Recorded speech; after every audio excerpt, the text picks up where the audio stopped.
Olá, gente, tudo bom? Somos alunos de arquitetura da Unila Salle do Rio de Janeiro e estamos dando início a esse podcast para contar um pouquinho a vocês sobre o conteúdo do capítulo 10 do livro A História da Cidade, de Leonardo Benévolo. Se você ainda não ouviu os podcasts anteriores, talvez seja importante ouvi-los antes de começar este. Gostaríamos de convidar a vocês a entrar um pouco neste mundo conosco.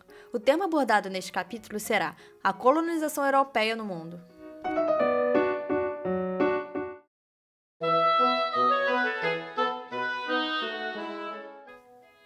Ao longo da história, a formação de colônias foi a forma como a espécie humana se espalhou pelo mundo. Na pré-história, a colonização de territórios não era geralmente acompanhada do uso da força, a não ser para lutar contra eventuais animais que os ocupassem.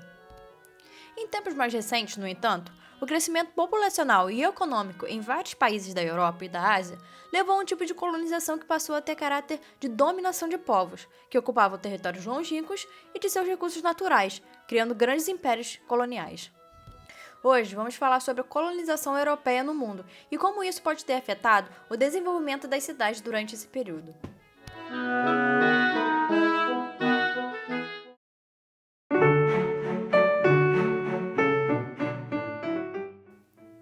Vamos dar início ao capítulo falando um pouco sobre como se deu a civilização europeia. Durante o Renascimento, teve início a expansão mundial da civilização europeia.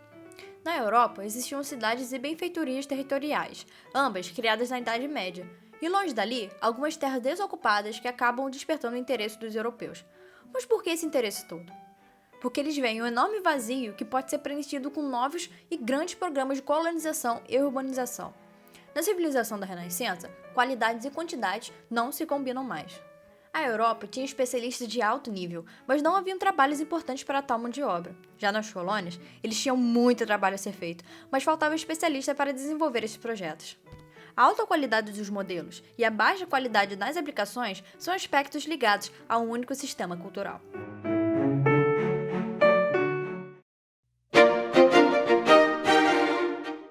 Vamos nos aprofundar um pouquinho mais nesse contexto histórico. A Antuérpia, uma das cidades portuárias da Bélgica, que atualmente é considerada uma cidade com um dos maiores portos do mundo, acaba por substituir Bruges como centro comercial marítimo da Europa Central. E Gênova, depois da aliança com Carlos V, acaba se tornando a base mediterrânea mais importante do Império Espanhol. No século XVI, a exploração marítima está reservada apenas a duas nações ibéricas, Portugal e Espanha. Mas somente no século seguinte, outras potências banhadas pelo Atlântico participam desse cenário de exploração, como França, Inglaterra e Holanda. Em 1492, financiado pelos espanhóis, Colombo desembarca no continente americano. Em 1494, o Papa Alexandre VI, esse daí da foto, estabelece a linha demarcatória entre as zonas reservadas à colonização portuguesa e espanhola. É essa linha divisória que a gente conhece como Tratado de Tordesilhas. Matéria da escola, vocês lembram? Em 1498, após os portugueses procurarem por anos uma via navegável para alcançar o Oriente, Vasco da Gama consegue chegar às Índias, navegando ao redor da África. Muito inspirados nos romanos, as novas cidades nos novos territórios acabam seguindo um modelo uniforme. Mas como assim uniforme? Eu explico. Uniforme como um tabuleiro de ruas retilíneas e paralelas que define uma série de quarteirões iguais, quase sempre quadrados. Seguindo esse tabuleiro de ruas, a parte mais importante da cidade é o centro, onde se localiza a praça e os edifícios mais importantes, como a igreja, o paço municipal, as casas dos comerciantes e as casas dos colonos mais ricos. Isso lembra alguma cidade que vocês conhecem hoje? E como eles mantinham controle sobre esses modelos? Simples. O rei de Portugal, Filipe II, criou uma lei em 1573 que é considerada hoje a primeira lei urbanística da cidade moderna. Vou citar algumas delas agora.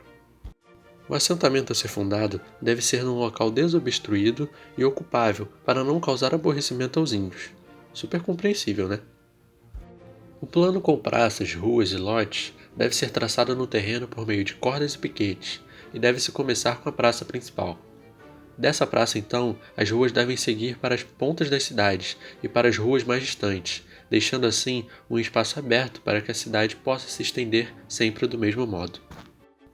A praça central deve estar no centro da cidade, de forma que seu comprimento seja igual a 1,5 vezes sua largura, além de ter um tamanho proporcional ao número de habitantes que acha que terá no futuro.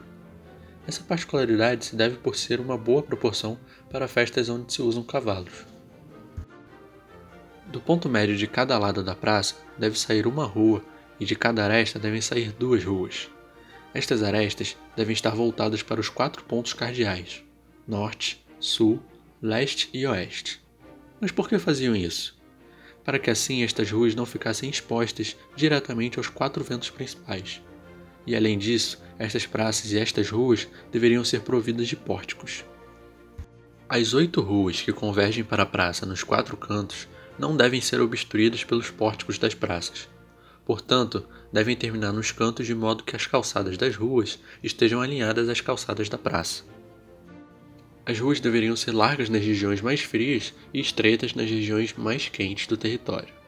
E aquelas ruas utilizadas para fins de defesa, que é a passagem de cavalos, deveriam ser mais largas. Lembrando também que existe uma certa diferença entre as cidades principais e as cidades do interior. A seguir vou falar das regras das cidades do interior.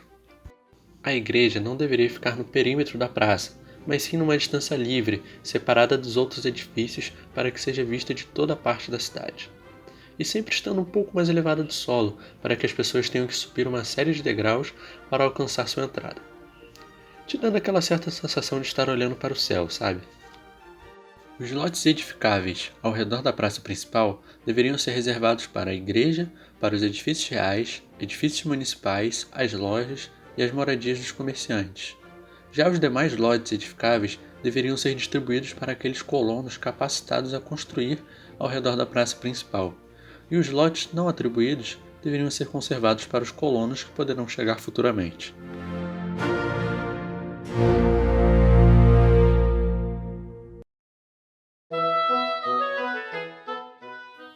Bom, essa foi a lista de algumas regras para se construir novas cidades nestes territórios ainda pouco explorados pelas metrópoles europeias.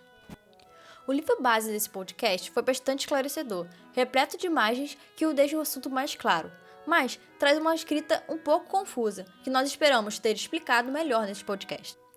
Dessa forma, a gente pôde aprender um pouco em ambos os capítulos, 9 e o 10, de como foram os métodos de colonização e formação das cidades. Vemos que ao decorrer dos séculos, os métodos construtivos e territoriais variam de acordo com as cidades, porém muito seguindo um modelo de organização. Isso reflete até hoje.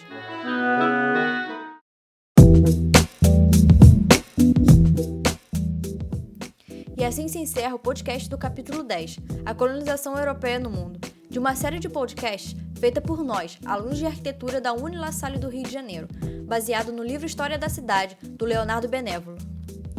Continue com a gente e ouça o próximo podcast, capítulo 11, As Capitais da Europa Barroca. Se você gostou do conteúdo e da forma como passamos um pouco da história do urbanismo, não se esqueça de curtir e comentar o que achou, além de compartilhar com os amigos, hein?